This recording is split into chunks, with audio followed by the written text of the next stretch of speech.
આ ઘર નથી તમારું, કરશો ન મારું મારું, મહેમાન છો પ્રભુના. હવે આ ઘર નથી આપણું, એટલે કે અમે તો અમારા ઘરમાં જ રહીએ છીએ ના. આ સૃષ્ટિ છે ને એ આપણું ઘર છે.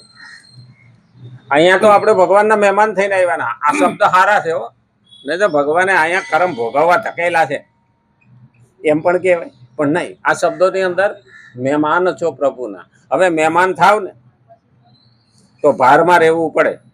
આપણે બાર ગામ કોકને ત્યાં મહેમાન થાય ને તો ડાયા ડમરા થઈને રહી. અને જો ન્યા જઈને આપણે ઉધામાં કરીએ ને તો મહેમાન ઘર ધણી એમ કે બીજી વાર આવતા નહીં. તો ઉપરવાળો બાપો કહી દે કે હવે અહીં તારી જરૂર નહીં. એટલે પેલું યાદ રાખવાનું, મહેમાન છો પ્રભુને.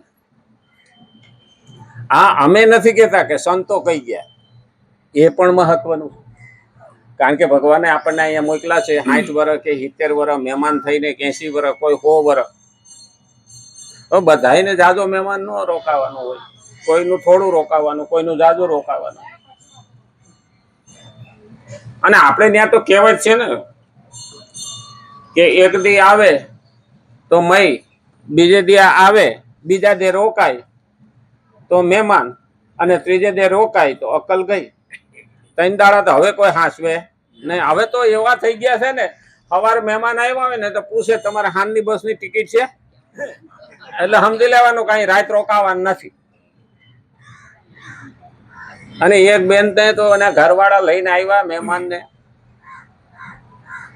હા, હવે ઓલીને ઘરમાં જઈને કીધું કે જો આ મારા ગામના છે, જૂનામાં જૂના મિત્રો છે, મારા હગા છે, 4-5 જણાની રસોઈ કરી નાખ.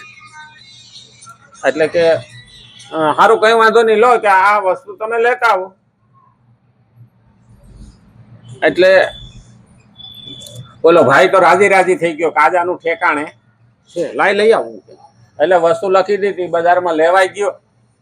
તો વાહેથી બેન રહોડામાં રોવા માંડ્યા. તો ઓલા મહેમાને પૂછ્યું, હા, કે કેમ રોવો છો? તો કે ના ના કઈ વાંધો કઈ નહીં. તો કે કોતો ખરા શું વાંધો છે? કોતો ખરા. તો કે મારા ઘરવાળાને એવો નિયમ છે કે જે મહેમાન આવે ને એને હારામાં હારું ખવડાવવાનું ને હાથ હાથ હાંભેલા મારવાના. હે કે એટલે મને રોવું આવે છે કે તમને હાથ હાથ હાંભેલા મારે તો મારે તો કે જોવું ને. બોલા કે એવું છે? તો કે હા. તો કે આપણે ચાલુ થઈ જાય ને પછી આવતા નથી. ભૂલી ગઈ, માફ કરજો.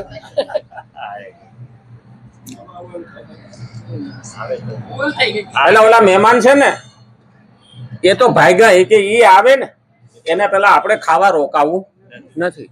અને ઓલો આવ્યા ને ઘરવાળો બધો સામાન લઈને કે મહેમાન ક્યાં ગયા? કે અરે કે વયા ગયા.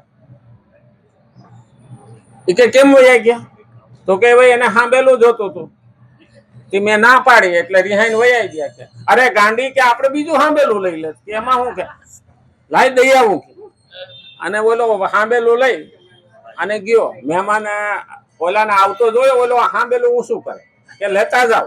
ઓલા મહેમાન કે આ વાહે આવ્યો કે હમણાં સાંભળે ધોકાવ છે. એટલે મહેમાને મુઠ્ઠીઓ વાળી, મહેમાન મોર ને ઓલો વાહે સીમાડા સુધી ગયા. હો, પાછો વળી ગયો. પછી કે હવે આની વાહે દોડવું નકામ. અરે ભાઈ લઈ જાવ સાંભળેલું, પણ ઓલા સાંભળે તો.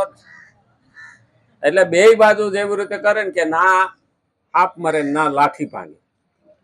એટલે ઘણા એવા